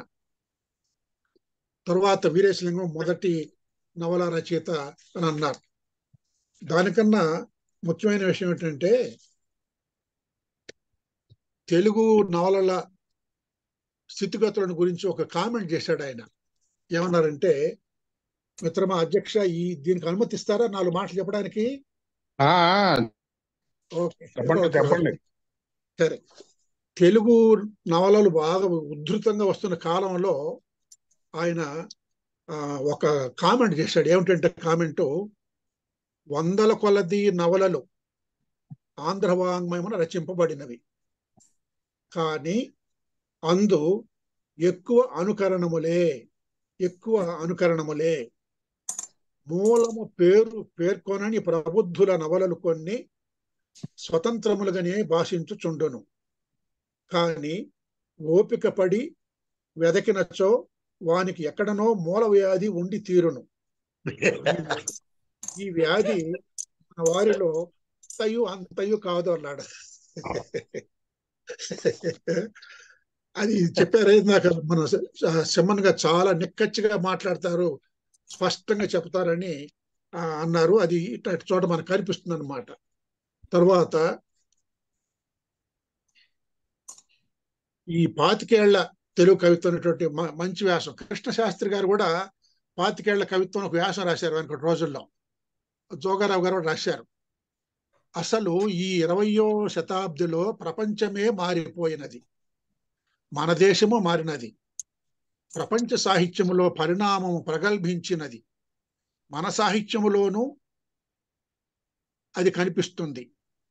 ఇది వరకు కాలం తాబేలు నడకలు నడిచినది, ఇది వరకు కాలము తాబేలు నడకలు నడిచినది, ఇప్పుడు కుందేలు పరుగులు తీస్తున్నది అని ఒక సామ్యం తీసుకొచ్చి చెప్పాడు అనమాట ఆయన. ఆ సమయంలోనే నవయుగ వైతాళికుడైన గురజాడ కృషి వల్ల కవులలో నవభావము అలముకొనినది అని చెప్పి గురజాడ తర్వాత వచ్చిన భావ కవిత్వాన్ని ఆయన మనకు విశ్లేషించి చూపించారు. మల్లంపల్లి సోమశేఖర శర్మ గారిని వచ్చి చెబుతూ చాలా మన సిమ్మన్ గారు చెప్పారు, చాలా గౌరవం ఆ చారిత్రక పరిశోధకుడు శర్మ గారు అంటే జోగారావు గారికి. ఆయన గురించి ఒక మాట అన్నారు, మన పండితులలో తరచుగా కనిపించే దుర్గుణము ఆత్మస్థుతి పరనింద అన్నాడు. మన పండితులలో తరచుగా కనిపించే దుర్గుణము ఆత్మస్థుతి పరనింద, మచ్చుకైనా కానరావు ఇవి శర్మగారిలో అన్నారు. అవికత్తనుడు, అక్రోధనుడు, నిరాడంబరుడు, నిగర్వి, వినయ సంపన్నుడు, ఎంత ఆపదలోనూ ధైర్యాన్ని కోల్పోలేదు ఆయన అని చెప్పేసి శర్మ గారి వ్యక్తిత్వాన్ని మనకు పరిచయం చేశారన్నమాట. అలాగే రాళ్లపల్లి అనంతకృష్ణ శర్మ గారు బహుశా ఆయన చనిపోయినప్పుడు రాసినట్టుగా ఉంది వ్యాసము. ఆయనకు నివాళిగా ఈ వ్యాసం రాస్తూ రాళ్లపల్లి అనంతకృష్ణ శర్మ గారి గురించి ఏమంటారంటే, ఎందులోనూ పర ప్రత్యయనేయ బుద్ధి కాదు ఆయన, తన పద్ధతి తనదే. మన విమర్శన రంగంలో ఆయన మార్గం అనన్యాదృశ్యం అని రాళ్లపల్లి చాలా మౌలికమైనటువంటి ఒరిజినల్ క్రిటిక్ అని ఆయన ప్రతిపాదించారు. అలాగే శ్రీశ్రీ మహాప్రస్థానం గురించి ఇందాక చెప్పారు మన విచమన్న గారు. శ్రీశ్రీలో లోపాలు చెప్పారు, చాలా గడుసువాడు, చెక్కబదిలి చేయించుకున్నాడు తన భక్తులతో అని అన్న కూడా ఒక చోట అన్నాడు ఆయన. మిత్రం గుర్తుందా? అవును సార్. చాలా గడుసువాడు, ఆయన ప్రభావానికి లోనటువంటి కవులతో, యువ కవులతో చెక్కబదిలి చేయించుకున్నాడని అన్నారు. జనం ఎక్కడ శ్రీశ్రీకి వ్యతిరేకం అనుకుంటారు అని ఒక వ్యాసంలో బహుశా ఆయన మహాప్రస్థానము అసలు అచ్చవక ముందే దాని మీద స్వతంత్ర పత్రికలో మొట్టమొదటగా సమీక్ష రాసిన వాడిని అని తాను శ్రీశ్రీకి అర్పించుకుంటారు. చాలా జాగ్రత్త పడ్డాడు ఆయన. ఆయన అభిప్రాయాల్లో చాలా వరకు అవగాహన కంటే ఆలోచన కంటే ఆవేశమే ఎక్కువగా కనిపిస్తుంది అని శ్రీశ్రీని గురించి ఒక కామెంట్ చేశాడు. అందులో సగం నిజం సగం యజం అన్నాడు. అవును సార్. అన్నాడు. ఆయన ప్రతిభాశాలియే, వ్యుత్పన్నుడే, కవితా హృదయ రహస్యాన్ని కనుక్కున్నవాడే. కానీ ఆ శ్రీశ్రీ మార్కు కవులు అతనికున్న సరుకు లేక సామ్యవాద దృక్పథం మాత్రమే మిగిలి కవితా కళా దృష్టి రస దృష్టి లేకుండా పక్కపోయారని చెప్పేసి ఆయన తరువాత వచ్చిన కవులు శ్రీశ్రీలో ఉన్నటువంటి కళా శక్తిని గుర్తించలేకపోయారని చెప్పేసి చెప్పాడు. అలాగే ఇందాక మన సిమ్మన్న గారు ఎంత సంప్రదాయవాదో అంత ఆధునికుడు జోగారావు గారు అని అన్నట్టుగా కృష్ణశాస్త్రి గారిని గురించి జోగారావు గారు ఆనాటికి ప్రాచీన కవులలో అతి నవీనుడు, ఈనాటికి నవీన కవులలో అతి ప్రాచీనుడు కృష్ణశాస్త్రి అని ఒక తమాషైన స్టేట్మెంట్ ఇచ్చాడు ఆయన. అలాగే రాయపూడి సుబ్బారావు గొప్ప కవే గాని అతను విమర్శకుడు కాదు అని వైమర్శిక దృక్పథం అనే వ్యాసంలో ఆయన చెప్పాడు. విశ్వనాథ సత్యనారాయణ గారిని గురించి చెబుతూ ఆ రామాయణ కల్పవృక్షాన్ని గురించి చెప్పి ఆయన చివరిలో ఏమన్నాడంటే, రామాయణ సామ్రాజ్యమున విశ్వనాథ వారి ఏల్బడి తీరే వేరు, కథ కడు ప్రాతది, శిల్పము సరికొత్తది అని నిర్వచించాడు ఆయన. ఇలాంటి అభిప్రాయాలు కొన్ని మనకి ఆలోచింపజేసేట్టుగా ఉన్నాయి.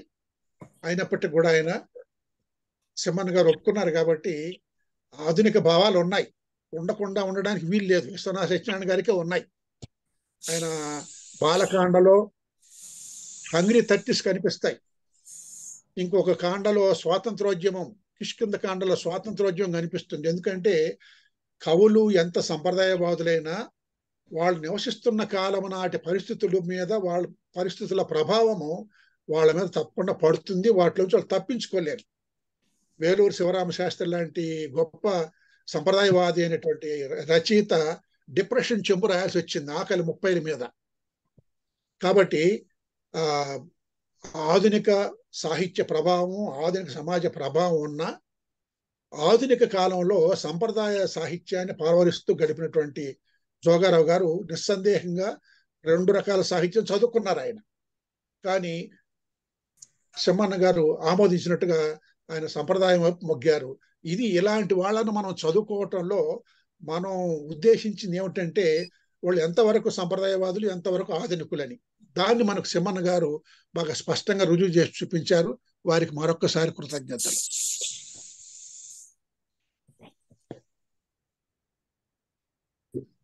మిత్రమా, నా మాటలు అయిపోయినాయి. నమస్తే సార్. నమస్తే నమస్తే. సుమతి గారమ్మా. సింహన్న గారితో మాట్లాడాలి. అమ్మా నమస్తే. ఎవరండి? మా ఊరు కూర్మనాథపురం, మీ ఊరు సుందరాపురం. అమ్మా నమస్కారం. సుందరాపురం, మాది కూర్మనాథపురం. నమస్కారం మేడం. నమస్కారం మేడం. నమస్తే నమస్తే. ఏం చెప్పారండి? అతను జోగారావు గారు అనే మహా వ్యక్తి గురించి మీరు అది నయాగర జలపాతం కూడా సరిపోదు, అలా చెప్పేశారు. ఎక్స్టెంపోర్ లా చెప్పారు. కానీ అతనేమిని వాళ్ళ అబ్బాయికి షేక్స్పియర్ పేరు పెట్టుకున్నాడా? అవును మేడం. నిజమేనండి. 100%. అయ్య బాబోయ్, ఎంత గొప్ప విషయం చెప్పారండి. మరి రియల్లీ చాలా సంతోషం అండి. సింహన్న గారు బాగున్నారా? అమ్మా నమస్కారం అమ్మా. బాగున్నారు కదా? బాగున్నాం మేడం. ఎక్సలెంట్ గా చెప్పారండి. చాలా రోజులకి నేను మీ వాయిస్ విన్నాను. నమస్కారం. నమస్కారం. నమస్కారం. శివప్రసాద్ గారు మీరేమని చెప్తారా? ముగిద్దామా? ముగించేయండి. మిత్రులారా, ఆచార్య ఎస్వి జోగారావు గారి సాహిత్య విమర్శ మీద, ఆయన సాహిత్యం మీద చాలా వివరంగా విశ్లేషించినటువంటి సింహన్న గారికి అరసం పక్షాన ధన్యవాదాలు. ఓపికగా విన్నందుకు మీ అందరికీ కృతజ్ఞతలు. వచ్చే వారం ఆచార్య మొదలి నాగభూషణ శర్మ గారి సాహిత్య విమర్శ పైన డాక్టర్ మదన్ మోహన్ రెడ్డి గారి ప్రసంగం ఉంటుంది. దానికి కూడా విజయప్రదం చేయాలని కోరుకుంటూ వచ్చే వారం కలుసుకుందాం. సెలవు. నమస్తే.